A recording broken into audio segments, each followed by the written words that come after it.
तो hello friends, मेरा नाम है नसीम। स्वागत है आपके अपने channel the dream light institute में। तो आज हम क्लास 12th की पॉलिटिकल साइंस के चैप्टर नंबर 2 को डिस्कस करेंगे, जिसका नाम है दो ध्रुवीयता का अंत। ठीक है, जो हमारा चैप्टर नंबर 1 है, ठीक है, शीत युद्ध का दौर, ये हमारा जो है सिलेबस से डिलीटेड है इस साल। ठीक है, इस साल क्या परमानेंटली उसको डिलीट कर दिया गया है। तो हमारी जो पॉलिटिकल चैप्टर की जो शुरुआत होगी वो होगी दो ध्रुवीयता के अंत से।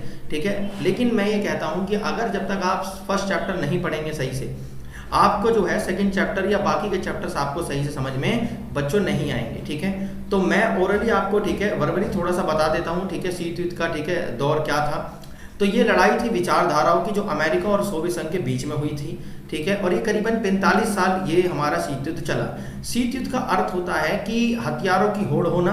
वास्तव में कोई युद्ध नहीं होता, लेकिन युद्ध की पूरी संभावना रहती है, हथियारों की होड़ रहती है, डर होता है, ठीक है, आकांक्षा होती है, ठीक है, डर की। तो इसी को हम क्या कहते हैं शीत युद्ध बच्चों। ठीक है, तो मैं बता दूं शीत युद्ध में क्या होता है कि युद्ध नहीं होता, लेकिन युद्ध की संभावना पूरी होती है कि युद्ध होकर रहेगा, बट हमारा युद्ध नहीं होता। इसे कहते हैं शीत युद्ध का दौर। और ऐसी स्थिति सोवियत संघ और अमेरिका के बीच में करीबन 45 साल तक रही।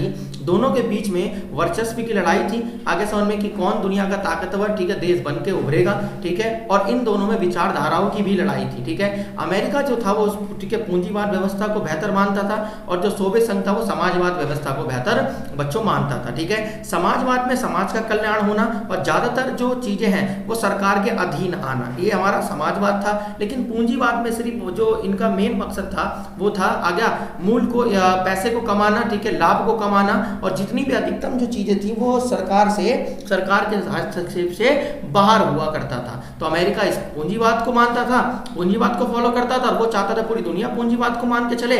और जो सोवियत संघ था वो ये कहता था कि समाजवाद बेहतर व्यवस्था है, पूरी दुनिया समाजवाद को, ठीक है, बेहतर मान के चले और समाजवाद को अपनाए। तो इन दोनों के बीच में ही शीत युद्ध का दौर चला।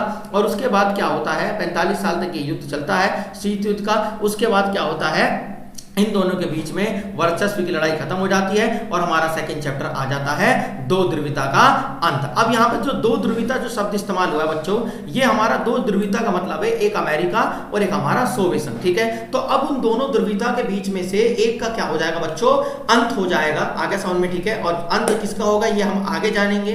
ठीक है, अगर मैं अभी बता दूंगा तो चैप्टर का मजा खराब हो जाएगा बच्चों। ठीक है, तो यहाँ पर हमारे पास, ठीक है, ये क्लास 12 की, ठीक है, पॉलिटिकल साइंस का चैप्टर नंबर 2 है। ठीक, अब हम यहाँ से पढ़ेंगे। ठीक है, ये हमारे नोट्स हैं बच्चों, ठीक है, खुद के बनाए हुए। ठीक है, और ये बहुत इंपॉर्टेंट नोट्स है, एग्जाम में इससे बहुत क्वेश्चन रिपीट होते हैं। ठीक है, तो यहाँ पर चलिए चलते हैं चैप्टर 2 की स्टार्ट करते हैं। शीत युद्ध के प्रतीक 1961 में, ठीक है, बनी बर्लिन की दीवार को 9 दिसंबर 1989 को जनता, ठीक है, द्वारा तोड़ दिया गया। कह रहा जो शीत युद्ध का दौर था उसका जो प्रतीक था कि दुनिया दो भागों में बट गई थी। ठीक है, एक दीवार से जिसका नाम था, ठीक है, बर्लिन की दीवार, और ये 1961 में बनाई गई थी, और 9 नवंबर 1989 में ये जनमत संग्रह के द्वारा ये दीवार जो थी बच्चों तोड़ दी गई मतलब जनता द्वारा लोगों ने विद्रोह करा और इस दीवार को तोड़ दिया गया। 25 दिसंबर 1991 को, ठीक है, सोवियत संघ का विघटन हो गया। मतलब 25 दिसंबर, ठीक है, यहाँ पर, ठीक है, दिसंबर 1991 को जो सोवियत संघ था उसका विघटन हो गया। यहाँ पर विघटन शब्द का मतलब बच्चों है कि सोवियत संघ खत्म हो गया पूरी तरह से। ठीक है, मैंने बताया जैसे कि अभी स्टार्टिंग में ही कि दोनों में से एक का अंत हो जाएगा, तो अंत किसका हो गया बच्चों, सोवियत संघ का हो गया। इसका मतलब जो सोवियत संघ की प्रणाली जो थी वो बेकार थी, जब तो उसका अंत हुआ। ठीक है, और जो अमेरिका जिस प्रणाली को मान के चलता था, ठीक है, वो बेहतर प्रणाली थी, और अमेरिका क्या बन गया, दुनिया का एकमात्र देश, शक्तिशाली देश बनकर उभरा। तो 25, ठीक है, दिसंबर 1991 को सोवियत संघ का विघटन हो गया। उसके बाद सोवियत संघ का विघटन का, ठीक है, जन्म, ठीक है, करा पर, ठीक है, व्यवस्था प्रणाली। अब जो सोवियत संघ था, ठीक है, उसकी जो, ठीक है, आगे जन्म, ठीक है, व्यवस्था जो प्रणाली थी वो क्या थी। 1977 की रूसी, ठीक है, करा पर बोल्शेविक, ठीक है, क्रांति के बाद समाजवादी सोवियत संघ गणराज्य, ठीक है, अस्तित्व में आया। कह रहा 1917 की जो रूसी, ठीक है, कह रहा ठीक है, बेल्शेविक, ठीक है, जो क्रांति हुई थी उसके बाद ही समाजवादी सोवियत संघ गणराज्य का, ठीक है, उदय हुआ या अस्तित्व में आया। कहने का मतलब 1917 में ही सोवियत संघ उदय हुआ, सोवियत संघ का उदय हुआ। फिर कहता है सोवियत संघ में, ठीक है, कह रहा समाजवादी व्यवस्था के निर्माण के लिए, ठीक है, केंद्रित योजना राज्य के नियंत्रण पर आधारित और, ठीक है, कह रहा साम्यवादी, ठीक है, दल द्वारा निर्देशित ठीक है व्यवस्था ठीक है सोवियत प्रणाली कहलाएगी। ठीक है, कहने का मतलब ये सोवियत संघ में जो समाजवादी व्यवस्था ठीक है समाजवादी ठीक है समाज के निर्माण के लिए केंद्रित योजना राज्य के नियंत्रण पर आधारित थी। कहने का मतलब यह है कि सोवियत संघ के अंदर जितने भी समाजवाद ठीक है या समाजवादी ठीक है समाज के जो निर्माण का जो जिम्मा था, जो केंद्रित था, आगे जो योजनाएं थी वो किसके पास थी, वो राज्य के नियंत्रण पर थी। किस आधार थी, किस पे, राज्य के नियंत्रण ठीक है नियंत्रण पर आधारित थी। और समाज ठीक है साम्यवादी ठीक है दल द्वारा ठीक है निर्देशित व्यवस्था सोवियत संघ प्रणाली कहलाई। और वहां पे कौन से दल थे बच्चों, साम्यवादी दल थे, और उन्हीं की आगे निर्देश के व्यवस्था पर यह सोवियत संघ प्रणाली कहलाई। कहने का मतलब ये सोवियत संघ में जो समाजवादी जो समाज के निर्माण की जो जिम्मेवारी थी वो राज्य के नियंत्रण में थी, और जो राज्य के नियंत्रण में जो लोग थे वो साम्यवादी थे, साम्यवादी दल के थे, जिनके कहने पर यह व्यवस्था चलाई गई, और इसी को कहा गया सोवियत प्रणाली कहा गया। क्या कहा गया बच्चों, सोवियत प्रणाली, जिस पर सोवियत संघ चलता था। कहने का मतलब यह है कि जो सोवियत संघ था आ गया उसकी जो समाज की जिम्मेवारी थी, सोवियत संघ के पास जो सोवियत संघ थे उसके जो समाज था उसकी जिम्मेवारी जो थी आगे निर्माण करने की वो राज्य के अधीन आती थी, और राज्य में जो लोग थे वो साम्यवादी ठीक है दल के लोग थे, उनके निर्देशक पे ही ये कार्य होते थे, और इसी को कहा गया सोवियत प्रणाली कहा गया बच्चों। ठीक है, कहने का मतलब ये ठीक। उसके बाद कहता है यहाँ पर जो सोवियत प्रणाली की विशेषता क्या थी। कहने का मतलब ये सोवियत संघ ने जिस प्रणाली को अपनाया ठीक है उसकी विशेषता क्या थी। तो यहाँ पर ये इंपॉर्टेंट क्वेश्चन है कि एग्जाम में रिपीट होता है। ठीक है, सोवियत प्रणाली की विशेषताएं क्या थी। तो पहला है सोवियत प्रणाली ठीक है पूंजीवाद व्यवस्था का ठीक है विरोध तथा समाजवाद ठीक है आदर्शों से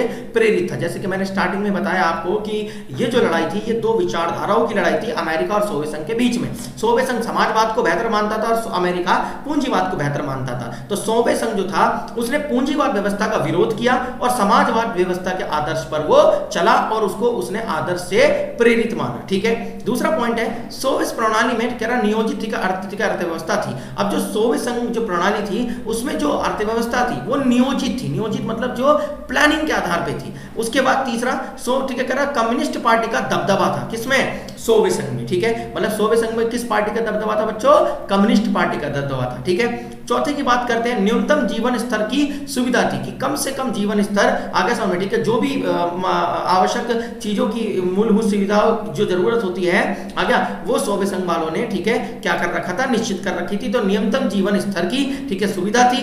बेरोजगारी ना होना, सोवियत संघ के जो देश थे या फिर सोवियत संघ के जो लोग थे उनके पास बेरोजगारी की कोई समस्या नहीं थी। और तीसरा हमारा उन्नत संचार प्रणाली थी। अब जो प्रणाली थी संचार प्रणाली वो बहुत ही बेहतरीन थी किसकी, सोवियत संघ की। ठीक है, मिल्कियत का प्रमुख ठीक है रूप राज्य का ठीक है स्वामित्व था। ठीक है, मिल्कियत का ठीक है प्रमुख रूप राज्य का स्वामित्व था। कहने का मतलब यह है कि सबसे पहला अगर कोई स्वामित्व था तो वो कौन था, आगे किसका हुआ करता था, राज्य के लिए मिल्कियत। ठीक है, उसके बाद क्या था यहाँ पर हमारे पास ठीक है 8th पॉइंट में उत्पादन के साधनों पर ठीक है साधनों पर राज्य का नियंत्रण था। जितना भी सोवियत संघ में जितनी भी चीजें उत्पादन की जाती थी उन पर किसका नियंत्रण था बच्चों, सोवियत संघ का नियंत्रण था, राज्य का नियंत्रण था। ठीक है, उसके बाद बात करते हैं दूसरी दुनिया। ठीक है, अब यहाँ पर हमारे पास दूसरी दुनिया क्या है, तो कहता है पूर्वी यूरोप के देशों को ठीक है समाजवादी प्रणाली की तर्ज पर ढाला गया तथा इन्हीं समाजवादी ठीक है खेमे के देश या ठीक है दूसरी दुनिया कहला गए। कहने का मतलब ये जितने भी देश जो सोवियत संघ के साथ थे जो समाजवादी प्रणाली पर की तर्ज पर ढाले गए थे, मतलब जिन्होंने समाजवाद को अपनाया था, उसी को क्या कहा गया बच्चों, दूसरी दुनिया कहा गया। क्या कहा गया, दूसरी दुनिया। और पहली दुनिया जो थी जो पूंजीवाद व्यवस्था पे चल रही थी, जो अमेरिका के साथ जो देश थे उनको पहली दुनिया कहा गया, और जो समाजवादी व्यवस्था प्रणाली पर ढाले गए तर्ज पर ठीक है उनको क्या कहा गया, दूसरी दुनिया कहा गया। तो समाजवादी खेमे के ठीक है देश या ठीक है दूसरी दुनिया कहा गया। कहने का मतलब कोई पूछे दूसरी दुनिया क्या है, तो दूसरी दुनिया वे आगे सामने देश हैं जिन्हें जो सोवियत संघ के आगे सामने ठीक है प्रणाली पर ठीक है चलते थे या सोवियत संघ के कहने पर चलते थे। जिस सोवियत संघ ने समाजवाद को अपनाया तो इन्होंने भी क्या करा, समाजवाद को अपनाया और इनको समाजवादी प्रणाली पे ही दर्ज पर ढकेला गया। ठीक है, उसके बाद बात करते हैं मिस्टर ठीक है मिखाइल ठीक है करापर ठीक है गोर्बच्चे 1980 के दशक में ठीक है मिखाइल गोर्बच्चे ने राजनीतिक सुधारों और लोकतांत्रिकरण को ठीक है अपनाया और उन्होंने ठीक है पुनर्याचन ठीक है करा पर ठीक है खुलेपन ठीक है के नाम से ठीक है आर्थिक सुधार लागू किया। कहने का मतलब है 1980 के दशक में मिखाइल गोर्बच्चे ने राजनीतिक सुधार तथा लोकतांत्रिकरण को अपनाने ठीक है करा उन्होंने ठीक है अपनाया और उन्होंने पुनर्चरण ठीक है वह ठीक है खुलेपन के नाम से आर्थिक सुधार ठीक है लागू किया। ठीक। यहाँ पर 1980 के दशक में मिखाइल गोरोविच एक व्यक्ति थे जिन्होंने राजनीतिक सुधारा, मतलब राजनीति जो थी उसको सुधारने की कोशिश करी, लोकतांत्रिकरण को ठीक है उन्होंने अपनाया और उन्होंने पुनर्चरण ठीक है वह खुलेपन के नाम ठीक है नाम से ठीक आर्थिक सुधार लागू किया। मतलब मिखाइल गोरोविच का कहना यह था कि सोवियत संघ की जो प्रणाली है उसमें जो आर्थिक ठीक है यहाँ पर जो सुधार है उसको लागू करना बहुत जरूरी है और साथ ही साथ ठीक है जो राजनीतिक सुधार है उनको भी करना बहुत जरूरी है, ठीक है। तो इसका मतलब ये कह सकते हैं कि मिखाइल गोरोविच तो जो एक तरह से उन्होंने सोवियत संघ को एडवाइस दी थी और उन्होंने कुछ देखा था कि भाई इसके आर्थिक स्थिति में कुछ समस्या है और राजनीतिक सुधार की जरूरत है, तो मिखाइल गोरोविच ने सोवियत संघ को एक तरह से ठीक है सलाह दी। फिर कह रहा है सोवियत संघ के समाप्ति की घोषणा। अब सोवियत संघ की समाप्ति कब हुई?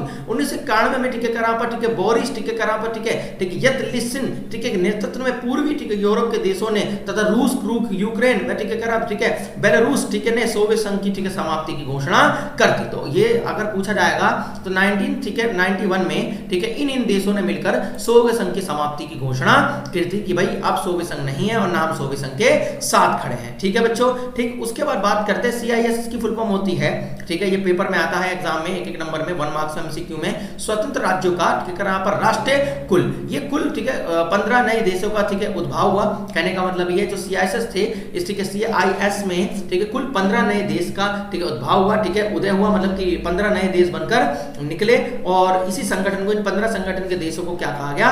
CIS कहा गया।